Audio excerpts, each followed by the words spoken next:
और आज की वाणी में भी यही था कि हर देहधारी संत जो भी है सबकी शख्सियत अलग अलग होती, क्योंकि देह है ही अलग अलग। आत्मा भले ही सब में एक है लेकिन सबकी देह अलग अलग है। तो इसमें दिया था कि उनका जो मूल उपदेश है यानी वाणी का जो मेन सार होता है वो तो एक ही होता है, और सत्संग वाणी सिमरन के बारे में उनका जो नज़रिया है वो भी एक ही होता है।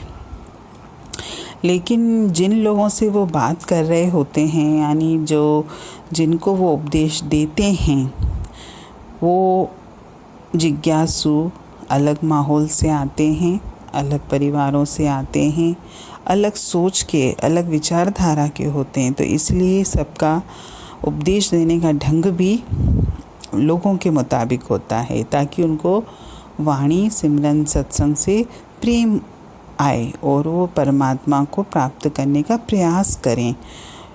मकसद उनका एक ही है, सब लोगों को, जिज्ञासुओं को परमात्मा की प्राप्ति का रास्ता बताना और उस रास्ते पर चलने में उनकी सहायता करना।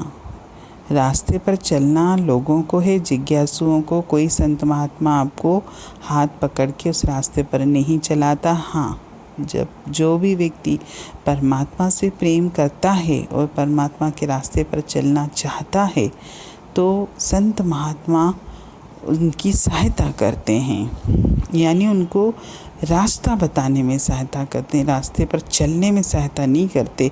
रास्ते पर तो सबको खुद चलना है। हर इंसान को यानी हर जिज्ञासु को समझाने का उनका तरीका भी अलग अलग होता है, क्योंकि सबकी वृत्ति अलग अलग होती है। कोई परमात्मा से, कहते भी है ना, किसी को तो थोड़ा सा आप इशारा भी करो तो वो एकदम से समझ जाता है कि सामने वाला क्या कहना चाह रहा है। किसी को तो फिर बहुत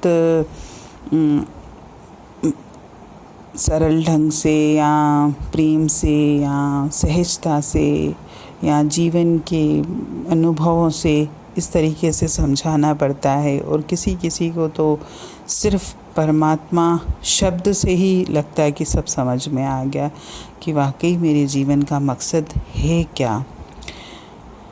अब सबको समझाने का तरीका तो उनका अलग होता है, लेकिन जो वाणी का सार है, जो उपदेश मूल है, वो तो एक ही होता है।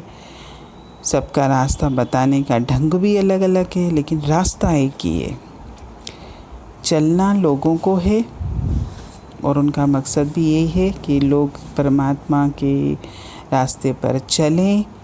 लेकिन कभी कभी लोग अपने सांसारिक मोह माया में या सांसारिक बंधनों में या रूढ़िवादिता में, अंधविश्वासों में, वहमों में, भ्रमों में इतने फंसे हुए रहते हैं और उनकी जड़ें इतनी मजबूत होती हैं कि कई बार संत महात्माओं को उनकी जड़ों से ही उनको हिलाना पड़ता है, ताकि वो सत्संग, वाणी, सिमरन, परमात्मा प्राप्ति के मार्ग का महत्व समझ सकें और आसानी से इस रास्ते पर चलने की कोशिश करें। और ये तो तभी संभव है जब सुनने वाला यानी उपदेश लेने वाला, उसके मन में उस परम पिता परमेश्वर के लिए अगाध प्रेम हो। अगर उसके लिए प्रेम नहीं है तो कोई भी संत, कोई भी महात्मा कितनी भी अच्छी वाणी क्यों न सुनाए, लेकिन हम नहीं सुनेंगे। और अगर हमारे अंतर में उसके लिए प्रेम है तो कोई मेरे को ना भी समझाए, लेकिन फिर भी देखिए अपने आप मुझे एक एक बात समझ में आएगी। उपदेश का जो मूल तत्व है मैं उसी को पकड़ूंगा।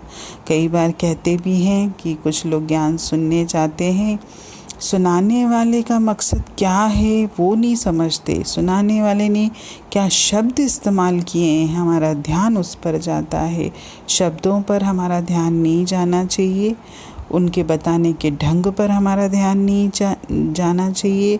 हमारा ध्यान तो सिर्फ उस पर होना चाहिए कि जो वाणी मुझे सुना रहा है वो वाणी क्यों सुना रहा है, उसका मकसद क्या है, उसका उद्देश्य क्या है। और जब हमारा ध्यान उद्देश्य पे रहेगा ना, आप देखिए इस रास्ते पर आपने सामने वाले ने सिर्फ इशारा भी कर दिया ना तो भी मैं दौड़ लगा लूँगा। नहीं तो कई बार ऐसा होता है सामने वाला धक्का देने के लिए भी तैयार होता है, लेकिन इसके बाद भी लोग इस राह पर आगे बढ़ना पसंद नहीं करते। अब ये तो सबकी अपनी अपनी पढ़ाई है। जो परमात्मा रूपी मार्ग पर चलना चाहेगा और चलना शुरू भी करेगा और चलेगा भी, वही जीवन में पाएगा।